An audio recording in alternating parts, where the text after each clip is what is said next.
Good morning, welcome to 95 news. ప్రతిక్షణం ప్రజాక్షేమం కోసం. ముందుగా పేపర్ వార్త కార్యక్రమానికి స్వాగతం. ఈ రోజు మన ముందు సాక్షి, ఆంధ్రజ్యోతి, నమస్తే తెలంగాణ, వెలుగు దినపత్రికలు ఉన్నాయి. ఏ దినపత్రికలో ఏ వార్తలు అనేది మనం మొదటగా చూసుకున్నట్లయితే ఫస్ట్ వచ్చేసి మనం ఆంధ్రజ్యోతి దినపత్రిక చూసుకుందాం. ఆంధ్రజ్యోతి దినపత్రికలో మనకి ప్రధానంగా ఇచ్చిన వార్త అంటే ఆత్మగౌరవాన్ని చంపుకోలేను అంటూ చెప్తూ ఉన్నారు. అందుకే రాజీనామా చేస్తున్నాను అంటూ కోర్టులో న్యాయమూర్తి ప్రకటన చేశారు. ఎవరు ఏంటి అనేది మనం డీటెయిల్గా చూసుకుందాం. అలాగే మరొక వార్త చూస్తే రాహుల్కు ఊరట లభించింది అనేది ఒకటి మనకి సంచలనం కనిపిస్తుంది. ఇక పరువు నష్టం కేసులో దావా వేసినటువంటి ప్రధాని మోదీకి సంబంధించి యొక్క కోర్టు రాహుల్కి ఊరట కల్పించింది అనేది మనకి ఇక్కడ క్లియర్గా మెన్షన్ చేశారు. సుప్రీంకోర్టు స్టే విధించిన సందర్భంగా. అలాగే మరొక వార్త చూస్తే వరదలపై రచ్చరచ్చ అంటూ మనకి మరొక వార్త అయితే ఇక్కడ సంచలనంగా కనిపిస్తుంది. సో అన్నిటికీ సంబంధించి మనం డీటెయిల్స్గా చూసుకుందాం. ఇంకా అలాగే టికెట్ ఇప్పించండి ప్లీజ్ అంటూ అడుగుతున్నారు కేటీఆర్, హరీష్కు ఎమ్మెల్యేలు, నేతలు విన్నపాలు చేసుకుంటున్నారు. ఇంకా ఈ నిన్న మొన్నటి నుంచి చూసుకున్నట్లయితే ఎమ్మెల్యేలు అంతా కూడా క్యూ కడుతూ ఉన్నారు కేటీఆర్ని కలవడానికి ఎన్నికలు సమీపిస్తున్న వేళ అసెంబ్లీ సమావేశాల నేపథ్యంలో. అలాగే మరొక వార్త చూసి ఆర్టీసీ బిల్లుపై సమయం కావాలి అంటే గవర్నర్ మోకాలొడ్డారు అనేది మనకు ఒక వార్త అయితే కనిపిస్తుంది. సో దానికి సంబంధించి కూడా మనం డీటెయిల్గా చూద్దాం. అలాగే ఇంకా చూసినట్లయితే రణరంగంగా మారింది అంటూ చంద్రబాబు పర్యటనలో తీవ్ర ఉద్రిక్తత కొనసాగుతుంది అంటూ అక్కడ కనిపిస్తుంది. రెచ్చిపోయినటువంటి వైసీపీ కార్యకర్తలు అనేది మనకి ఇక్కడ క్లియర్గా మెన్షన్ చేశారు. ఇక మున్నేరు ముంచేసింది అంటూ ఇచ్చారు. జ్ఞానవాసి సర్వేను ఆపలేమంటూ కూడా మనకి ఇక్కడ సుప్రీంకోర్టు కూడా చెప్తున్నటువంటి పరిస్థితి మనకి ఇక్కడ. జ్ఞానవాసి అక్కడ మసీదుకి సంబంధించి కొన్ని అవాంతరాలు ఏర్పడుతున్న నేపథ్యంలో అక్కడ దానికి సంబంధించి జ్ఞానవాసి సర్వే చేస్తూ ఉన్నారు. ఆ సర్వేకి సంబంధించి కూడా మనం డీటెయిల్స్గా చూద్దాం. అలాగే ఇక ఫార్మా భూమి రాంగ్ అంటూ ఇక్కడ మనకి హైకోర్టు కూడా చెప్తూ ఉన్నటువంటి ఫార్మాసిటీ భూసేకరణ ఇతర ప్రొసీడింగ్స్ అన్నీ కూడా కొట్టేసి హైకోర్టు సంచలన తీర్పునిచ్చినట్లుగా తెలుస్తుంది అనేది అయితే మనకి క్లియర్గా మెన్షన్ చేశారు. సో అన్నీ కూడా ఒక్కొక్కటిగా మనం డీటెయిల్గా చూసుకున్నట్లయితే ఇంకా చూద్దాం. ఫస్ట్ మనం ఆత్మగౌరవాన్ని చంపుకోలేను అంటూ మనకి ఇక్కడ ఒక వార్త అయితే కనిపిస్తుంది. అందుకే రాజీనామా చేస్తున్నాను అంటూ కోర్టు హాల్లోనే న్యాయమూర్తి ప్రకటన చేశారు. సాయిబాబా, ప్రొఫెసర్ సాయిబాబాను గతంలో నిర్దోషిగా ప్రకటిస్తూ తీర్పిచ్చిన నేపథ్యంలోనే ఇదంతా కూడా చోటు చేసుకుంది అంటూ ఆత్మాభిమానాన్ని, గౌరవాన్ని చంపుకోలేను కదా అంటూ కూడా ఆయన రాజీనామా చేస్తున్నటువంటి పరిస్థితి కనిపిస్తుంది. ఇంకా ఎందుకు రాజీనామా చేస్తున్నారు ఏంటి అనేది కూడా మనకి ఫుల్ డీటెయిల్స్ అన్ని కూడా సెకండ్ పేజ్లో ఇచ్చారు. అయితే మొత్తంగా అయితే ఇంకా ప్రొఫెసర్ సాయిబాబాను గతంలో నిర్దోషిగా ప్రకటించిన నేపథ్యంలోనే అంటూ తీర్పిచ్చిన నేపథ్యంలో అంటూ కూడా మనకి క్లియర్గానే మెన్షన్ చేశారు. అలాగే ఇక రాహుల్కి ఊరట లభించింది అనే విషయం చూసుకున్నట్లయితే పరువు నష్టం కేసులో జైలు శిక్షపై సుప్రీంకోర్టు స్టే విధించింది రాహుల్కు అంటూ ఇచ్చారు. అయితే రాహుల్ మళ్ళీ ఎంపీ అంటూ కూడా ఇక్కడ విక్టరీని చూపిస్తున్నటువంటి దృశ్యాలు కూడా మనకి కనిపిస్తున్నాయి.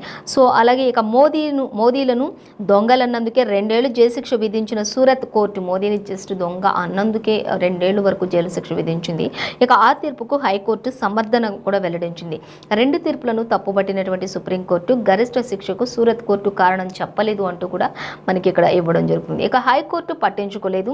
తీర్పు వల్లే రాహుల్పై వేటు పడింది. ఫస్ట్ హైకోర్టు పట్టించుకుని ఉన్నట్లయితే రాహుల్పై అసలు ఇంతవరకు కూడా ఇప్పటి వరకు పడిన వేటు కూడా పడేది కాకుండొచ్చు అనేది కూడా మనకైతే క్లియర్గా ఇప్పుడు మెన్షన్ చేశారు. కానీ ఇప్పుడు 2 కూడా పట్టించుకున్నట్టు హైకోర్టు ఇటు సుప్రీంకోర్టు 2 కూడా పట్టించుకుంటున్న నేపథ్యంలో రాహుల్ ఏం దొంగతనం చేయలేదు, రాహుల్ ఏం మర్డర్ చేయలేదు, రాహుల్ ఏం ఇంకా ఇతరత్ర ఏవి కూడా చేయలేదు కాబట్టి అంత పెద్ద శిక్ష వేయాల్సిన అవసరం లేదు రాహుల్కి అంటూ కూడా ఎప్పుడైతే కాస్త సుప్రీంకోర్టు స్టే విధించినట్లుగా తెలుస్తుంది అనేది అయితే మనకి క్లియర్గా మెన్షన్ చేశారు. సో ఇంకా నెక్స్ట్ ఎంపీ ఖచ్చితంగా రాహులే అంటూ కూడా మనకి ఇక్కడ క్లియర్గా మెన్షన్ చేస్తూ ఉన్నారు.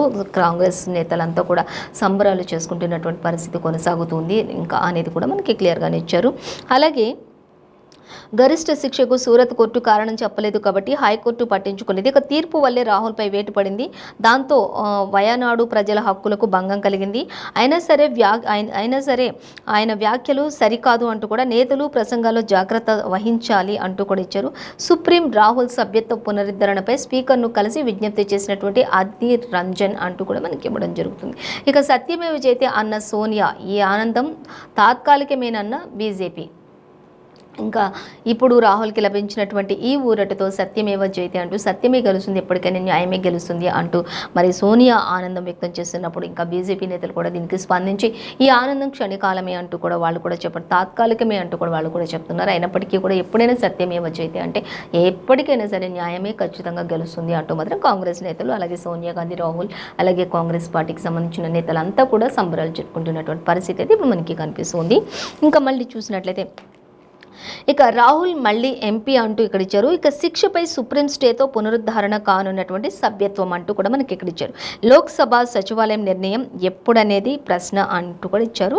ఇక అసలు వీలు కల్పిస్తారా అన్నది క్వశ్చన్ మార్క్ అన్నది సందేహంగానే ఉంది అంటూ కూడా ఇచ్చారు. ఇక లక్షద్వీప్ ఎంపీ ఉదాంతంలో 2 నెలలు జాప్యం, దీనిని దృష్టిలో పెట్టుకుని అప్రమత్తమైన కాంగ్రెస్ నేతలు అంటూ కూడా ఇచ్చారు కాంగ్రెస్ పార్టీ. ఇంకా ప్రతి విషయంలో కూడా ఇప్పుడు ఆచితూచి అడుగులు వేస్తున్నారు, చాలా జాగ్రత్తలుగా ముందుకు వెళ్తూ ఉన్నటువంటి పరిస్థితి కనిపిస్తుంది అన్నట్లుగా మనకైతే ఇక్కడ ఇవ్వడం జరుగుతుంది. సో దీనికి సంబంధించిన ఇంకా మరిన్ని డీటెయిల్స్ కూడా మనకి సెకండ్ పేజీలో ఇచ్చారు, గమనించవచ్చు. మొత్తంగా అయితే పరువు నష్టం కేసులో జైలు శిక్షపై రాహుల్ గాంధీకి సుప్రీంకోర్టు స్టే విధించింది. దీంతో కాంగ్రెస్ నేతలంతా కూడా సంబరాలు జరుపుకుంటున్నారు అనేది అయితే ఒక విషయం.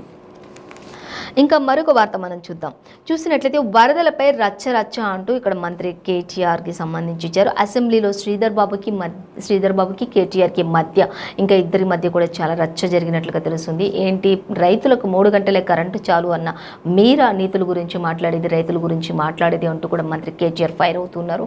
మరి కేసీఆర్ ప్రభుత్వంలో, కేసీఆర్ హయాంలో రైతులందరూ కూడా ఎంతో సంతోషంగా ఉన్నారు, ఎంతో ఆనందంగా ఉన్నారు, ప్రతి ఒక్కరు కూడా ఎంతో మరి సుభిక్షంగా జీవిస్తూ ఉన్నారు అంటూ కూడా కేటీఆర్ చెప్తున్నారు. కానీ శ్రీధర్ బాబు మాత్రం మీరు ఎవరికి ఎక్కడ న్యాయం చేశారు, అన్ని మాటలే తప్ప చేతలు లేవు అంటూ కూడా ఇద్దరి మధ్యలో కూడా అసెంబ్లీలో తీవ్ర వాగ్వాదాలు జరిగినట్లుగా, రచ్చ జరిగినట్లుగా మనకి ఇక్కడ అసలు వరద నష్టంపై ఇంతవరకు మీరు ఏం చేశారు అనేది కూడా క్వశ్చన్ చేసినట్లుగా తెలుస్తుంది.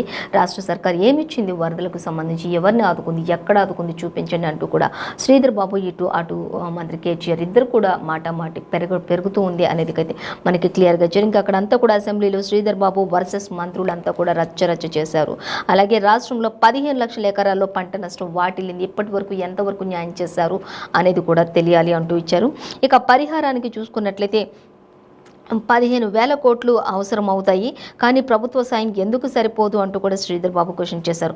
3 గంటలే కరెంటు కాంగ్రెస్ విధానమా అంటూ కేటీఆర్ కూడా 3 గంటల కరెంటు చాలన్నారు కదా అంటూ కేటీఆర్ ఇదే మాట పట్టుకొని మాట్లాడుతూ ఉన్నారు. కాబట్టి దీనికి సంబంధించి ఇంకా డీటెయిల్స్గా కూడా శ్రీధర్ బాబు కూడా చెప్పారు. 3 గంటలే కరెంటు చాలు అన్నారు, కానీ దాని వెనకాల ఇంకా చాలా మాటలు ఉన్నాయి, అవన్నీ పట్టించుకోకుండా జస్ట్ 3 గంటల కరెంట్ అనేది ఒక్కటే ఎడిట్ చేసి మాట్లాడుతూ ఉన్నారు. కానీ దాని ముందు వెనక ఇంకా కొన్ని విషయాలు మాట్లాడారు. అది ఎవరికి 3 గంటల కరెంట్, ఎందుకు 3 గంటల కరెంట్ అనేది కూడా చెప్పాము అనేది కూడా చెప్తూ ఉన్నారు. 1 ఎకరా 2 ఎకరాలు ఉన్న వాళ్ళకి అంతే సరిపోతుంది కదా అనే విధంగా మాట్లాడారు కాంగ్రెస్ నేతలు అనేది కూడా వీళ్ళు చెప్పారు. ఇంకిద్దరి మధ్యలో కూడా మొత్తంగా అయితే మాటల యుద్ధం అయితే చాలా వరకు అక్కడ జరిగింది. శ్రీధర్ బాబు వర్సెస్ మంత్రులు కేటీఆర్ అంటూ మనకి ఇక్కడ ఇవ్వడం జరుగుతుంది. ఇక 3 గంటలే కరెంటు కాంగ్రెస్ విధానమా అంటూ కేటీఆర్ రెచ్చిపోయారు. ఇంకా చెక్ డ్యాములు వద్దనడం విడ్డూరం అంటూ హరీష్ రావు చెప్పారు. చెక్ డ్యాములు వద్దనడం కూడా విడ్డూరంగా ఉందంటూ ఇటు హరీష్ రావు కూడా రెచ్చిపోయారు అంటూ మనకి ఇక్కడ ఇవ్వడం జరుగుతుంది. ఇక అనని మాటలను ఆపాదిస్తున్నారన్న దుద్దిళ్ళ.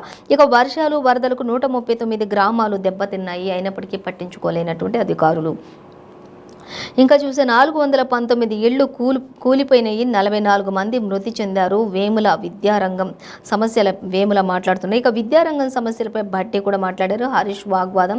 గవర్నర్ తిప్పి పంపిన 4 బిల్లులకు మళ్ళీ ఆమోదం తెలిపినట్లుగా తెలుస్తుంది. ఇంకా టికెట్ ఇప్పించండి ప్లీజ్ అంటూ కేటీఆర్కు అలాగే హరీష్కు ఎమ్మెల్యేలు నేతలు అంతా కూడా విన్నపాలు చేసుకుంటున్నటువంటి పరిస్థితి. గత కొద్ది రోజులుగా ఎమ్మెల్యేలు అందరూ కూడా మరి మంత్రి కేటీఆర్ని కలవడానికి క్యూ కడుతున్నారు అనేది కూడా మనకు ఆల్రెడీ తెలిసిన విషయమే.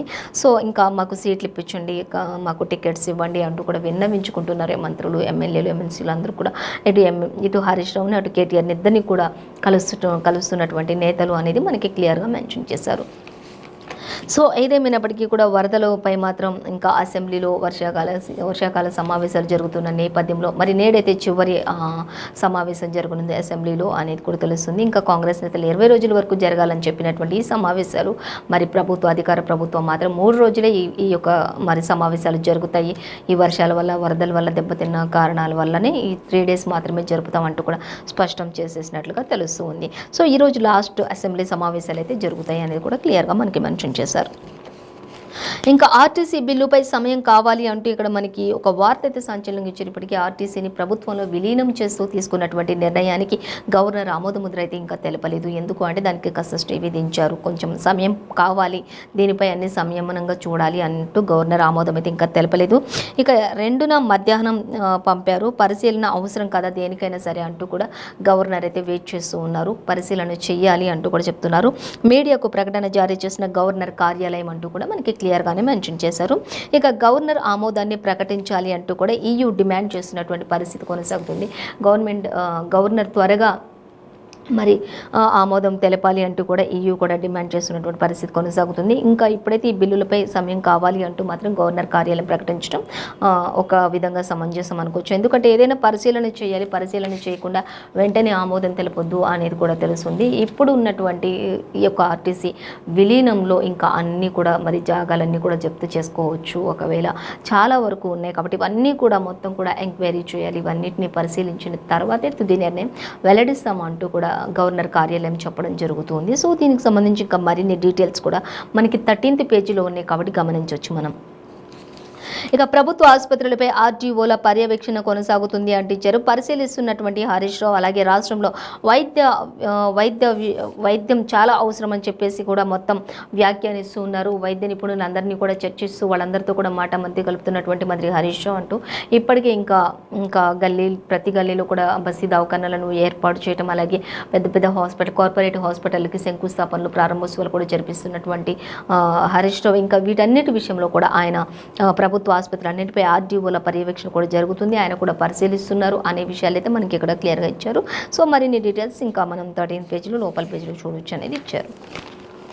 సో అలాగే మరొక వార్త మనం చూస్తే ఇంకా రణరంగంగా మారినటువంటి చంద్రబాబు పర్యటనలో తీవ్ర ఉద్రిక్తత అటు వైఎస్ఆర్సీపీ కార్యకర్తలంతా కూడా మరి ఇక్కడ చంద్రబాబు పర్యటనను అడ్డుకుంటూ రెచ్చిపోయినటువంటి వైసీపీ కార్యకర్తలు అనేది ఇక్కడ చంద్రబాబుకు సంబంధించిన వ్యక్తులు మరి మెన్షన్ చేశారు. సో రణరంగంగా అక్కడ పరిస్థితి అంతా ఉంది అనేది మనకి క్లియర్గా ఇచ్చారు. ఇక తిరగబడి తరిమిన టీడీపీ శ్రేణులంతా కూడా అంటూ వైసీపీ కార్యకర్తలందరినీ కూడా మరి తెలుగుదేశం పార్టీ వాళ్ళందరూ కూడా తిరగబడి తరిమి కొట్టారు అనేది కూడా మనకి ఇక్కడ ఇచ్చారు. ఇంకా ఇప్పటికీ మరి లోకేష్ పర్యటన కావచ్చు, చంద్రబాబు పర్యటన కావచ్చు, వాళ్ళు వాళ్ళ పర్యటనలలో ఏది చేసినప్పటికీ కూడా, వాళ్ళు పాదయాత్ర చేసినప్పటికీ లేకపోతే ఏదైనా సందర్శించినప్పటికీ వాళ్ళపై జరుగుతున్నటువంటి అఘాయిత్యాలను వెంటనే ఆపాలి అని చెప్పేసి కనీసం సెక్యూరిటీగా ఉంచడానికి కూడా చేతగాని ప్రభుత్వం ఇప్పుడు పాలిస్తున్నది అంటూ కూడా ఖచ్చితంగా ఇవన్నీ మైండ్లోనే పెట్టుకుంటారు. నెక్స్ట్ రాబోయేది ఖచ్చితంగా తెలుగుదేశం పార్టీ అంటూ కూడా ఇటు తెలుగుదేశం పార్టీ అధినేత చంద్రబాబు కూడా మాట్లాడడం జరుగుతూ ఉంది అనేది కూడా మనకు తెలుస్తుంది. సో ఇటు నారా చంద్రబాబు నాయుడు కావచ్చు లేకపోతే లోకేష్ కావచ్చు, ఎవరు ఏది చేపట్టినప్పటికీ కూడా అక్కడ వాళ్ళ మధ్యలో రణరంగం సృష్టిస్తున్నటువంటి వైసీపీ అధికార ప్రభుత్వం అంటూ కూడా చంద్రబాబు చాలా ఆగ్రహం వ్యక్తం చేస్తున్నటువంటి పరిస్థితి అయితే మనకి ఇక్కడ కనిపిస్తుంది. తిరగబడి తరిమి కొట్టిన టీడీపీ శ్రేణులు అంగళ్ళు పొంగనూరులోని యుద్ధ వాతావరణం చోటు చేసుకుంది అక్కడ అంటూ కూడా మనకి ఇక్కడ ఇచ్చారు. ఇక అంగళ్ళలో వైసీపీ కార్యకర్తలు విధ్వంసం సృష్టిస్తున్నటువంటి పరిస్థితి కనిపిస్తుంది. బాబుపై రాళ్లతో దాడి చేశారు అంటూ కూడా ఎన్ఎస్జీ రక్షణ కల్పించకుండా పొంగనూరులో లాఠీచార్జ్ కూడా చేశారు. అలాగే బాష్పవాయు ప్రయోగం కూడా చేశారు అంటించారు. 2 పోలీసు వాహనాలకు నిప్పు పెట్టారు. 13 మంది పోలీసులు 50 మంది కార్యకర్తలకు గాయాలైనట్లుగా కూడా తెలుస్తుంది. అంతటి విధ్వంసం సృష్టించారు అనేది కూడా మనకి క్లియర్గానే మెన్షన్ చేశారు. సో దీనికి సంబంధించి ఇంకా మరిన్ని డీటెయిల్స్ కూడా ఇంకా మిగతా 3rd పేజీలో ఇచ్చారు, మనం గమనించవచ్చు అనేది క్లియర్గానే ఇచ్చారు. సో అలాగే ఇంకా మున్నేరును ముంచేసింది అంటూ వరదలో సర్వం కోల్పోయామంటూ కూడా 1 నుంచి 5 లక్షల వరకు నష్టపోయామంటూ కూడా 1 లక్ష నుంచి 5 లక్షల వరకు నష్టపోయామంటూ కూడా ఇళ్లలో సామాన్లు అన్నీ కూడా నాశనమైపోయాయంటూ కూడా మున్నేరుకు సంబంధించి వరద బాధితులు కంటతడి పెట్టుకుంటున్నటువంటి పరిస్థితి కనిపిస్తుంది.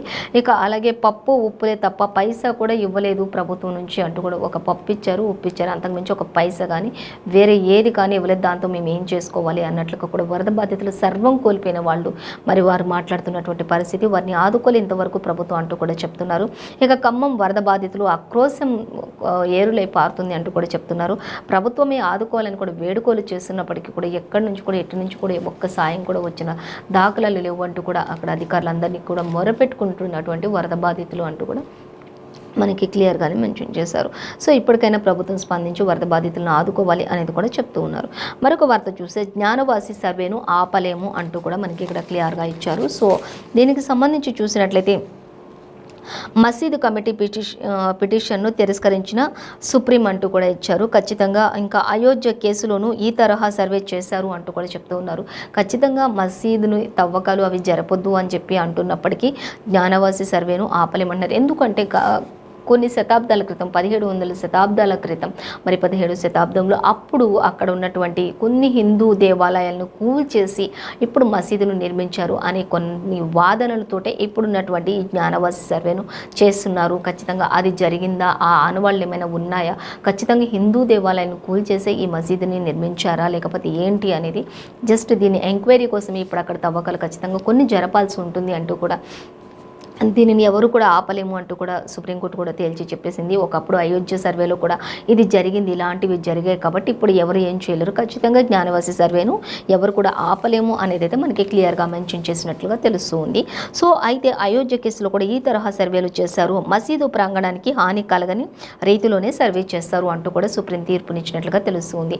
మసీదుకి ఎటువంటి నష్టం వాటిల్లకుండా ఎటువంటి ఇబ్బందులు కలగకుండానే ఆయా ప్రాంతంలో జస్ట్ ఎంక్వైరీస్ కోసం కొన్ని సర్వేస్ కోసమే చేస్తారు అనేది కూడా చెప్తూ ఉన్నారు. అలాగే సర్వే అంటే పాత గాయాన్ని తిరగదోడమే కాదు, ఈ కోర్టు కింద కూడా ఏదో ఒకటి కట్టడం ఉంటుందంటూ ఎవరో ఈ కోర్టు కింద కూడా ఏదో ఒక కట్టడం ఉందంటూ ఎవరో నిష్ప్రయోజనం వ్యాజ్యం వేసే ముస్లిం లాయర్లు ఇవన్నీ చేస్తారా అంటూ కూడా చెప్తున్నారు.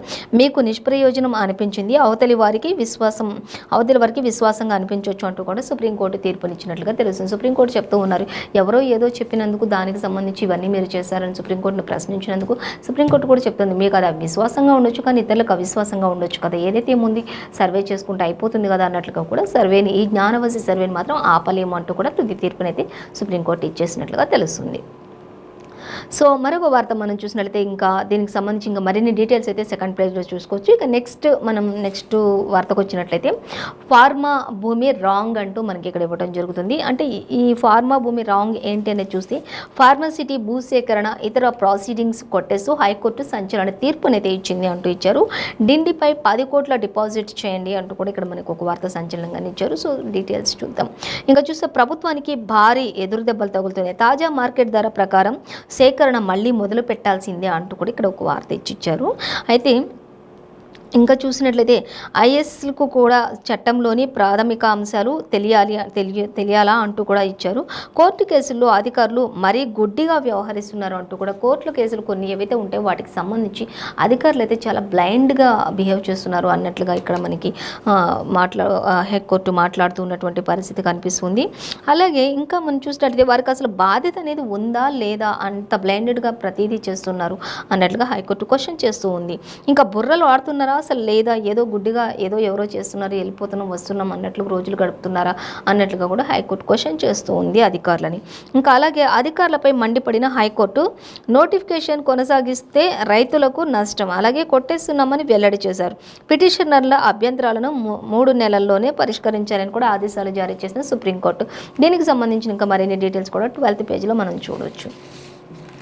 అలాగే మరొక వార్తాపత్రిక చూసినట్లయితే ఇక సాక్షి దినపత్రిక చూసుకుందాం. సాక్షి దినపత్రిక చూసినట్లయితే మళ్ళీ ఎంపీగా రాహుల్ గాంధీ అంటూ మనకి మెయిన్ ప్రధాన వార్తగా అయితే మనకి సాక్షిలో అయితే ఇచ్చారు. తర్వాత సీఎం కేసీఆర్కి సంబంధించి చూసినట్లయితే ఎలక్షన్ యాక్షన్ స్టార్ట్ అంటూ మనకి ఇక్కడ ఇవ్వడం జరుగుతుంది. అసెంబ్లీ ఎన్నికల మోడ్లోకి ముఖ్యమంత్రి కేసీఆర్ అనేది మనకి క్లియర్గా మెన్షన్ చేశారు ఇక్కడ. సో దానికి సంబంధించి కూడా మనం డీటెయిల్స్ చూద్దాం. అలాగే టీడీపీ రాక్షస క్రీడ అంటూ మనకి ఇక్కడ ఇవ్వడం జరుగుతుంది. ఇంకా టీడీపీ అంతా కూడా రాక్షస క్రీడలు జరుపుతుంది అనేది ఒక వార్త ఇచ్చారు. ఇక సత్యమే జయిస్తుంది అంటూ సుప్రీం తీర్పుపై రాహుల్ విపక్ష కూటమిలో హర్షాతిరేకలు నెలకొన్నాయి అంటూ కూడా చెప్తూ ఉన్నారు. సో అన్నీ కూడా మనం డీటెయిల్స్ చూద్దాం. మళ్ళీ ఎంపీగా రాహుల్ గాంధీ 2 ఏళ్లు జైలు శిక్షపై స్టే విధించిన సుప్రీంకోర్టు. అలాగే పరువు నష్టం కేసులో కాంగ్రెస్ అగ్రనేతకు భారీ ఊరట లభించింది అంటూ కూడా తెలుస్తుంది. ఆల్రెడీ మనం ఇంతకుముందు చెప్పుకున్న విషయమే మనకి సాక్షులు కూడా యాస్టీస్గా ఇచ్చారు. మధ్యంతర ఉత్తర్వులు జారీ, ఇక సభ్యత్వం పునరుద్ధరణ అంటూ వచ్చే ఎన్నికల్లో పోటీపై లైన్ క్లియర్ అయినట్లే అంటూ కూడా రాహుల్కి చెప్తూ ఉన్నారు. ఇంకా కాంగ్రెస్ నేతకు లైన్ క్లియర్ అయిపోయింది, ఖచ్చితంగా ఎన్నికల్లో పోటీ చేసి అర్హతను కలిగి ఉన్నారు. ఇంకా రాహుల్ ఖచ్చితంగా ఎంపీగా ఉండబోతున్నారు అనేది కూడా కాంగ్రెస్ నేతలంతా కూడా ఎంతో సంతోషాన్ని వ్యక్తం చేస్తూ బాణసంచన కాలుస్తూ మిఠాయిలు తినిపించుకుంటూ అందరూ కూడా సంబరాలు చేసుకుంటున్నటువంటి పరిస్థితి మనకి ఇక్కడ క్లియర్గా మెన్షన్ చేశారు. అలాగే ఇంకా సోనియా గాంధీ కూడా చెప్తూ ఉన్నారు, సత్యమే జయిస్తుంది అంటూ కూడా చెప్తున్నారు. సుప్రీం తీర్పుపై రాహుల్ విపక్ష కూటమిలో హర్షాతిరేకలు వ్యక్తమవుతూ ఉన్నాయంటూ కూడా చెప్తూ ఉన్నారు. సో దానికి సంబంధించి కూడా ఇంకా మనం మరిన్ని డీటెయిల్స్ 6th పేజీలో చూసుకోవచ్చు. అలాగే ఇంకా సీఎం కేసీఆర్ విషయానికి వచ్చినట్లయితే ఎలక్షన్ యాక్షన్ స్టార్ట్ అంటూ ఇచ్చారు. అసెంబ్లీ ఎన్నికల మోడ్లోకి ముఖ్యమంత్రి కేసీఆర్ అక్టోబర్లో షెడ్యూల్ వెలువడే అవకాశం ఉంటుంది అంటూ కూడా చెప్తున్నారు. ఇక అవకాశం ఉండటంతో హ్యాట్రిక్ విజయం కోసం వ్యూహాలు రచిస్తున్నటువంటి సీఎం కేసీఆర్ అనేది కూడా మనకి ఇచ్చారు. వరుసగా కీలక ప్రకటనలు చేస్తున్న సీఎం రుణమాఫీ, ఆర్టీసీ విలీనం, పింఛన్ పెంపు, ఈ కోవాలోనే పథకాల అమలులో వేగం కూడా పెంచేశారు సీఎం కేసీఆర్ అంటూ కూడా ఇచ్చారు. గెలిచిన ఎన్ని సంవత్సరాలలో ఏది చేయకుండా ఉండి ఇప్పుడు ఖచ్చితంగా ఎలక్షన్ సమీపిస్తున్న ఈ వేళ మరి కొత్త కొత్త పథకాలు అమలు చేస్తున్నారు. ఇటు రైతుల రుణమాఫీ చేస్తూ ఉన్నారు, ఆర్టీసీని ప్రభుత్వంలో విలీనం చేస్తూ ఉన్నారు. ఇంకా వరుసగా అన్నీ కూడా ఒకటొకటి రైతు రుణమాఫీ అంటూ, ఆర్టీసీ విలీనం అంటూ, పింఛన్ల పెంచటం, ఇంకా అనేక కొత్త కొత్త పథకాలు చేయటం, ఇవన్నీ కూడా చేస్తూ ఒక్కసారిగా మరి పథకాల అమల్లో వేగం కూడా పెంచేశారు అంటూ కూడా చెప్తున్నారు. ఈ కోవలోనే అనేక పథకాల అమలు వేగం పెంచారు. ఇంకా అమలు కూడా కాని పథకాలు రక్షణ పూర్తికి చర్యలు తీసుకుంటున్నారు. ఇక తక్షణమే ఈ చర్యలు ఇవన్నీ పూర్తి చేయడానికి చర్యలు కూడా తీసుకుంటున్నారు. రైతులు, ఉద్యోగాలు సహా ప్రతి వర్గానికి లబ్ధి, విపక్షాలకు అస్త్రాలు లేకుండా చేయడమే లక్ష్యంగా కూడా చెప్పుకుంటూ ఉన్నటువంటి పరిస్థితి అయితే మనకి ఇక్కడ కనిపిస్తుంది. సో మొత్తంగా అయితే ఎలక్షన్స్ సమీపిస్తున్న వేళ సీఎం కేసీఆర్ అయితే మంచి అన్నిటినీ కూడా ఒక వ్యూహ రచన కిందగా ఆయన చేస్తూ ఉన్నారు అనేది ఎలక్షన్ స్టార్ట్ అయింది కాబట్టి యాక్షన్ కూడా స్టార్ట్ చేశారు సీఎం కేసీఆర్ అనేది మనకి క్లియర్గా వచ్చింది. సో ఈ రోజు మనం ఏ పేపర్లో చూసినా కూడా ఇంకా రాహుల్కి అయితే ఊరట లభించింది. సీఎం కేసీఆర్ ఇంకా ఎలక్షన్ మూమెంట్లోకి వెళ్ళిపోయారు. ఇంకా రకరకాల అన్నీ కూడా ఇటు చంద్రబాబు పాలన అంటూ కూడా మనకి ప్రతి పేపర్లో కూడా యాస్ట్రీస్గానే ఇచ్చారు. సో ఇదండి ఇవాళ పేపర్ వార్త కార్యక్రమంలో విశేషాలు. మరో పేపర్ వార్త కార్యక్రమంతో మళ్ళీ రేపు కలుసుకుందాం. అంతవరకు చూస్తూనే ఉండండి 95 న్యూస్.